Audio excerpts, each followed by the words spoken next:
Hey, Bears fans. Welcome in to another edition of The Latest. I'm Brandon, and this is going to be seen on Tuesday, June the 3rd. We are closing in on the final weeks before training camp, and it's good to be back with you guys. It's been a few weeks since I've last seen you. Been kind of off the grid for a couple of different things, and I'm actually out of town right now. But you know what? The show must go on. There's been a lot going on with the Bears, and we need to talk about it. So let's get right down to it. I am not going to mess around today. We're going to get right into some of the crazy rumors, the post June 1st cut, and just all these wild rumors that are starting to pop up out there in Bears land and NFL land, and it's a lot to digest. So I think the first one to start with, let's just go ahead and hit the ground running. Tyreek Hill. There were reports coming out that the Bears were interested in trading for the Cheetah with the Dolphins and possibly trading DJ Moore to flip him to get Tyreek Hill, which I've always liked Tyreek Hill. His game has always been great. He was a stud in Kansas City. He's been a stud in Miami, and has been a great weapon for Tua and company. But he's getting tired. He's getting tired of all the nonsense that's going on around there. I think Mike McDaniel is starting to wear thin on some people, and Tyreek Hill wants to win.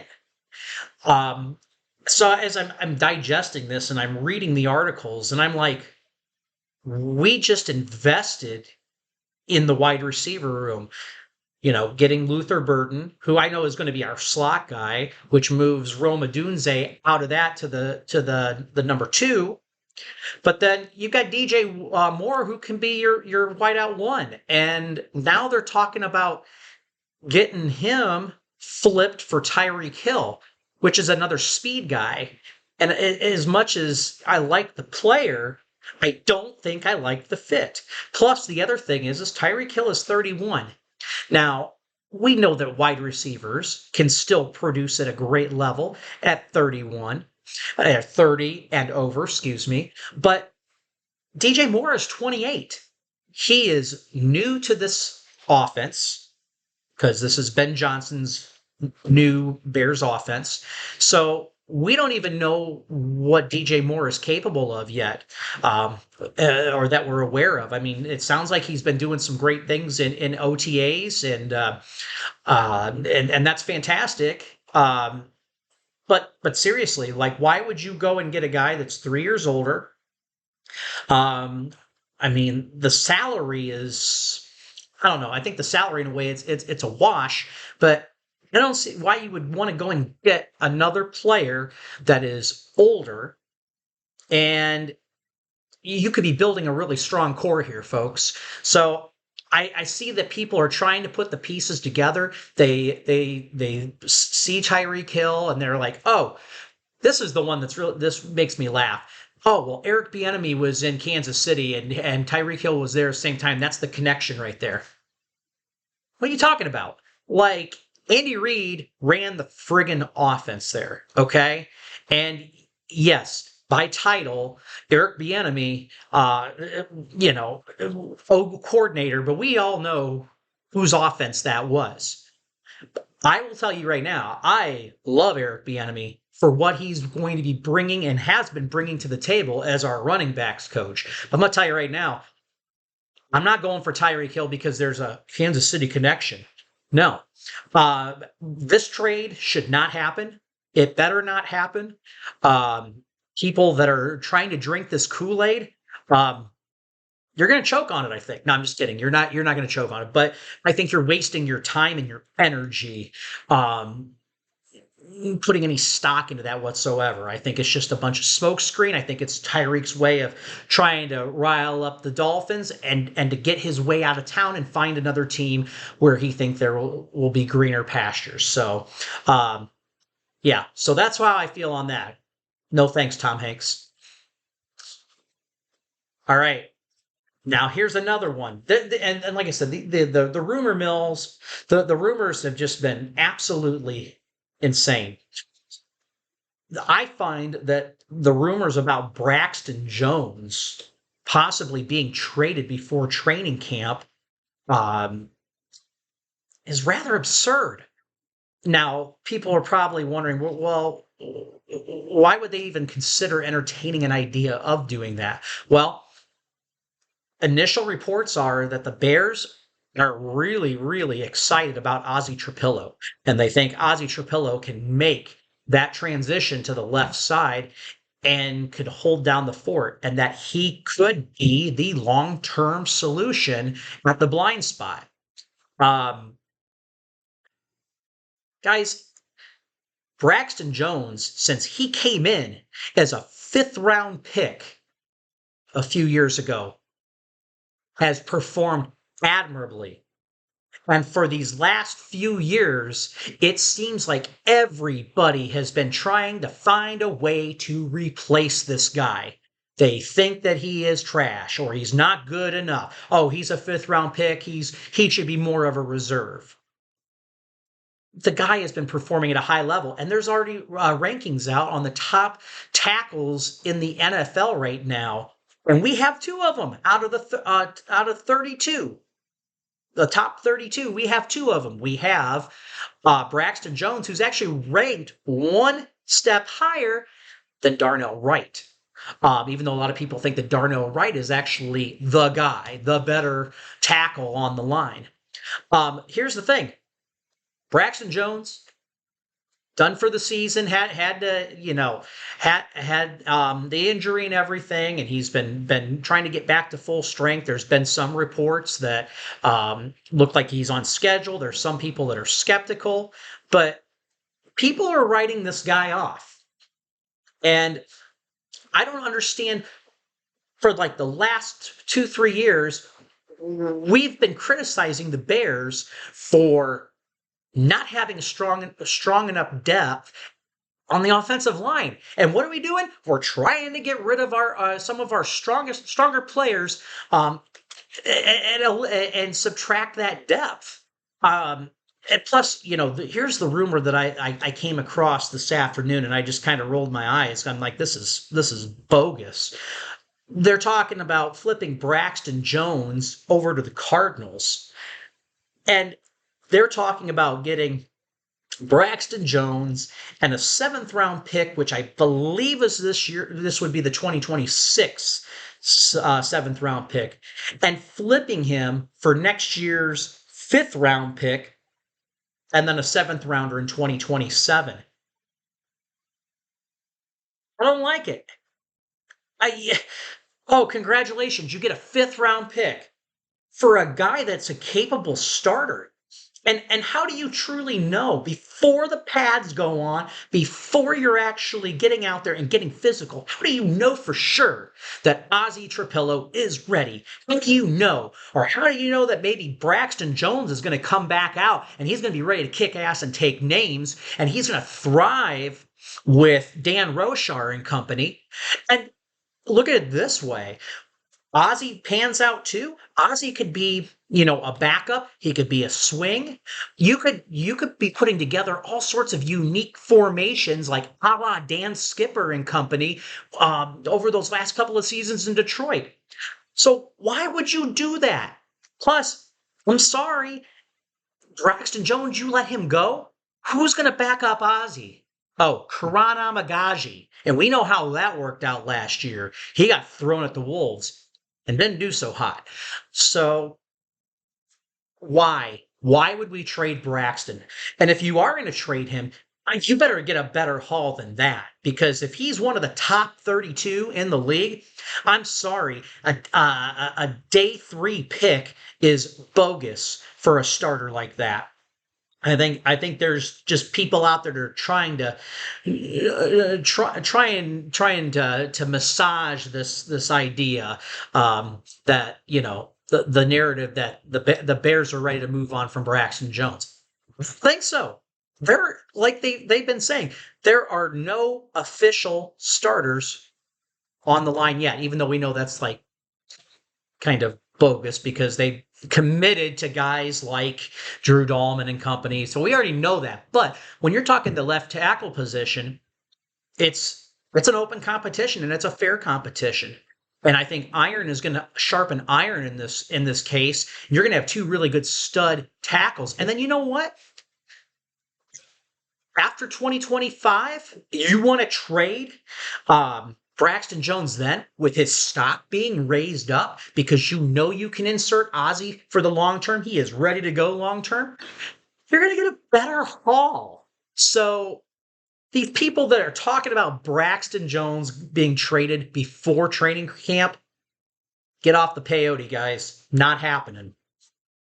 I'm on fire today. I've been watching a lot of Christopher Mad Dog Russo on ESPN, and I just love when he goes on his epic rants and everything. So I feel like I'm kind of channeling my inner Mad Dog today. So, anywho, edge options. So we're getting into training camp mode and everything, and we're looking at needs. We've been talking needs since the draft, and I think one position I think legitimately um, should be addressed before we get into training camp is the edge position.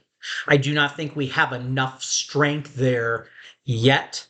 I like Dio, and I like the fact that we're going to kick Jervon Dexter to out onto the edge at times.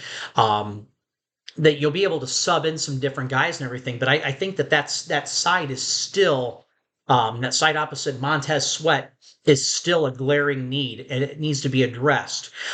We did a video last month talking about Jadeveon Clowney, but I was thinking doing another dive, talking about rumors and everything because everybody wants to stoke these rumor fires and everything. What about signing a guy like Von Miller? Miller's been doing really well in Buffalo in his reserve role. He's only been playing about a quarter of the defensive snaps, but the dude, when he was on the field, he wreaked havoc. Holy crap. I mean, he still had six tackles. I'm so sorry. That would be pretty pathetic. 6 sacks during the entire season and only playing a quarter of the snaps on the defensive side of the ball. That would be a really good weapon to use off the edge. I think Dennis Allen could definitely do something with that. Plus, he would serve as a really good mentor to guys like Ogdengbo and company. Even Shamar Turner and such. So I would be open to that idea. But if you really want to go and swing for the fences, I think the one that I would really like to still see happen is Trey Hendrickson. And I think the only thing that bothers me is that he is over 30. He is 30. They say a lot of players, especially defensive linemen after age 30, they tend to decline, but yet we're talking about Von Miller, who's 36 years old and is still performing at a pretty decent level. So I think what I would like to see, and that's possible, I know we did this with Khalil Mack years ago, is a sign and trade. Maybe you look to trade with New Orleans and get Hendrickson, but get him that new contract because you put him in that defense in which DA has been able to utilize Hendrickson perfectly when he was in New Orleans as coach and coordinator. I think you bring him in and he takes off. Guess what? You just did a sign and trade where you probably saved some good money because if he comes in during a contract year on the final year, no deal or anything, his stock is going to continue to go up. And I think if you're able to look at doing a sign and trade and get a better return on investment, I think it might be something to look at. And if he's going to continue to hold out from the Saints, I think that push comes to shove, the Bears could have some leverage there. So between the two, I'd like to see Hendrickson. But if Von Miller's there, I'd be open to it, especially if they're able to come up with a really good rotation. Or you look at whoever else might like final cuts or something like that during training camp once wrapping up, and they've got the final 53 projections. I mean, I don't know. I think that I think they're going to do better than what they did when they had Yannick Ngakoue. I think this is going to end up panning out better because, again, we've got a competent staff here that knows what they're doing. They're going to set the expectations. They're gonna make sure their guys are ready. So I think it's going to be completely different. So, anyways, that's what's going on there. And then to wrap up today, I told you we were gonna hit everything hard today. I'm looking at it. James Cook. This came up that there's contract issues in Buffalo with him. All these other guys have been getting deals and everything and getting re-signed long term, and yet James Cook, who is their workhorse, who has been their bell cow, especially the last season or two, um, hasn't been taken care of yet. He's only 25. That's what I didn't understand. I guess he's been in the league for a minute, but man, 25 years old. You've been in a high potent running game, and I think the fit would be really solid in Chicago. And from the some of these rumored packages to get him, if I'm the Bears, for example, they're talking right here. Sorry, I keep looking at my cheat sheet here. They're talking about trading a fourth rounder and DeAndre Swift to Buffalo to get James Cook. And then I think they're even looking at, yeah, no, it'd just be James Cook himself.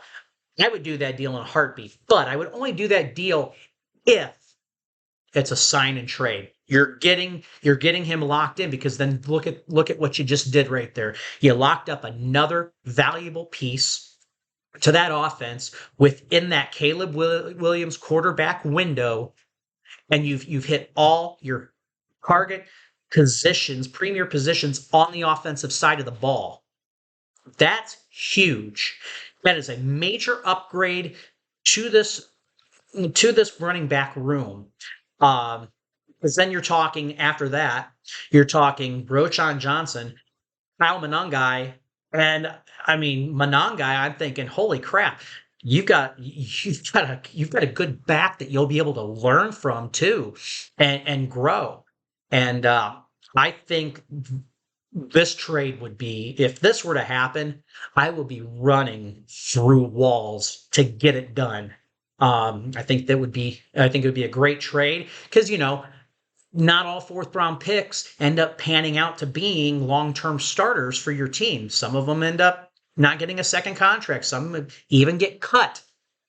So I think it would be a really great trade. Plus, it would also open up the cap because you're able to ship off DeAndre Swift. So that way you can use some of those resources and allocate them to James Cook. You'll be able to kind of work the cap the way you want, depending on if you want to defer money till later on, so you can make it work for the team.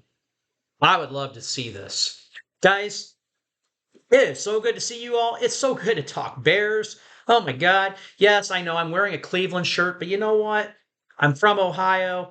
Gotta rep them as well. So the one thing they have in common, they got orange, baby. So hey, it's been great catching up with you guys. Leave a comment below if you have questions. Give me your feedback. Who do you think the Bears should trade for? Who do you think the Bears should sign prior to training camp? What moves do you see on the horizon that haven't been done yet? What do you think the Bears still might do?